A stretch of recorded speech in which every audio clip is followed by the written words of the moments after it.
मेरा नाम अमृत जैन है। मैंने यूपीएससी सिविल सर्विसेज एग्ज़ामिनेशन 2020 में 96th रैंक हासिल की है। ये मेरा लगातार तीसरा सिलेक्शन था। इससे पहले 2018 में मैंने रिज़र्व लिस्ट में आईडीएस सर्विस ज्वाइन की। उसके बाद 2019 में मुझे 321वीं रैंक मिली और 2020 में मुझे 96th रैंक मिली। मैं आज कुछ अपने प्रिपरेशन के टिप्स आप सभी के साथ साझा करने यहाँ आया हूँ। To start with I think मैं पहले कुछ प्रीलिम्स प्रिपरेशन पे बात करना चाहूँगा। सबसे पहले to put into perspective, prelims का हमारा जो पेपर है वो धीरे धीरे इवॉल्व होता जा रहा है। अगर हम इस पेपर आज जो पेपर आता है, पिछले साल जो पेपर आया 2021 में, इस पेपर को अगर हम 2015-2016 के पेपर से कंपेयर करें तो ये बहुत ही एक डिफरेंट पेपर है। फॉर एग्ज़ाम्पल, हमें जो स्टैटिक क्वेश्चंस पहले मिलते थे वो अब धीरे धीरे कम होते जा रहे हैं और एग्ज़ाम हॉल में हमें इस बात पे मजबूर होना पड़ता है कि हम 2 ऑप्शंस में एक कॉल लें, और ये लगातार बढ़ता ही चला जा रहा है। तो जो फैक्चुअल पेपर है या जो रैंडम क्वेश्चंस जो हम वहाँ फेस करते हैं, उसके लिए हमें क्या स्ट्रैटेजी रखनी चाहिए, उसे कैसे टैकल करना चाहिए, मैं इस पे बात करना चाहूँगा थोड़ी। Just for a context I want to share this with you कि मेरे पिछले 3-4 साल से प्रीलिम्स में जनरल कट ऑफ से 20-25 मार्क्स ऊपर ही आए हैं हमेशा। तो क्या ऐसा मैंने किया, वो जो मुझे लगता है कि मेरे लिए वर्क किया, वो मैं आपके साथ शेयर करना चाहता हूँ।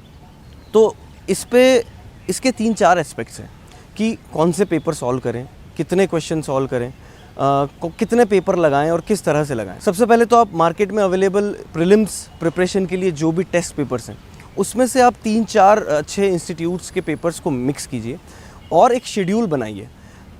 उसमें मैं आपको ये सजेस्ट करूँगा कि जो आप पढ़ रहे हैं अभी, फॉर एग्जांपल आपने आज पॉलिटी पढ़ा, तो कल उसका टेस्ट मत दीजिए, कल आप कुछ और टेस्ट दीजिए।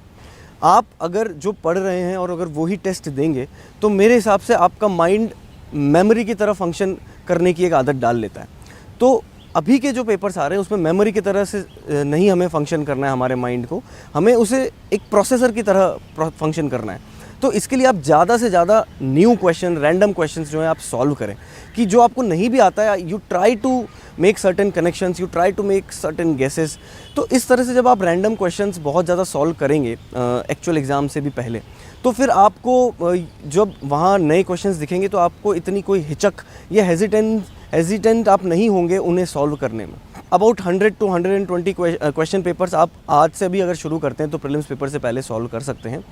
अब सॉल्व करने के बाद उसका एनालिसिस इक्वली इम्पॉर्टेंट है। आप एक एक क्वेश्चन पे देखिए, जो सही हुआ वो क्यों सही हुआ और जो गलत हुआ वो क्यों गलत हुआ।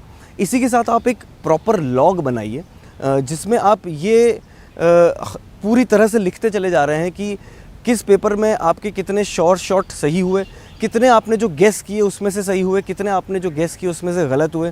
इसके साथ आपको ओवर द टाइम ये पता चलता चला जाएगा कि आप किस तरह के गेस हमेशा करते हैं जो हमेशा सही होते हैं और किस तरह के गेस आपके हमेशा गलत होते हैं। तो एक over the time intuition develop हो जाता है। जब इतना आप अपने अटेम्प्ट्स को, इतना आप अपने रिजल्ट्स को जब आप एनालाइज करेंगे तो ओवर द टाइम आपकी इंट्यूशन, आपकी गेस मेकिंग तो इम्प्रूव होगी ही, साथ में ही जो आप कंटेंट पढ़ रहे होंगे तो उसको भी आप उस तरह से पढ़ेंगे कि कहीं ना कहीं ये कंटेंट मेरे एलिमिनेशन में, मेरे प्रीलिम्स के क्वेश्चंस में कहीं ना कहीं प्रोसेसिंग में यूज़ हो जाए।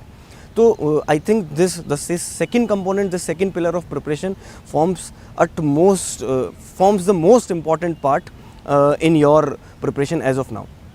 Thirdly, आई थिंक प्रीलिम्स की प्रिपरेशन में अब थोड़ा सा एटीट्यूड चेंज करने की ज़रूरत है। जैसा मैंने थोड़ा सा पहले भी बताया कि माइंड को आप एज अ मेमोरी किसी भी क्वेश्चन को देख के फंक्शन ना कीजिए। आप जैसे ही कोई क्वेश्चन देखें आप उसे सॉल्व करने की कोशिश कीजिए, ना कि याद करने की कि मैंने कहाँ पढ़ा था।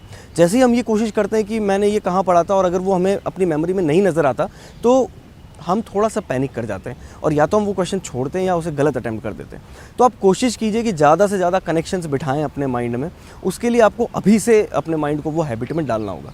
इसके अलावा एक चीज़ जो मैं और बोलना चाहूँगा कंटेंट में, वो ये है कि कुछ थीम्स ऐसी हैं प्रीलिम्स में जो हमेशा रिपीट होती हैं। फॉर एग्ज़ाम्पल पॉलिटी का जो कंटेंट है, पॉलिटी का कंटेंट आज भी, मॉडर्न हिस्ट्री का कंटेंट आज भी, आर्ट एंड कल्चर का कंटेंट आज भी जो है वो उतना ही रेलेवेंट है। उसमें से सवाल यूपीएससी आज भी पूछती है। तो you have to be thorough with that those topics जो कि बार बार रिपीट होते हैं। ऐसे ही एनवायरनमेंट में मैं अगर बात करूँ तो बायोस्फीयर रिजर्व्स हो गए, नेशनल पार्क्स हो गए, ये सारी चीज़ें बार बार रिपीट होती हैं। इंटरनेशनल रिपोर्ट्स हो गई, तो ये सभी चीज़ों को आप अलग से नोट बना के, अलग से याद करके इन्हें कभी भी मिस ना कीजिए, क्योंकि ये इजीली आपके 5 से 10 क्वेश्चन जो है वहाँ पे बहुत इजीली सही करवा सकती है। तो प्रीलिम्स प्रिपरेशन में आई थिंक इतना ही मैं कहना चाहूँगा।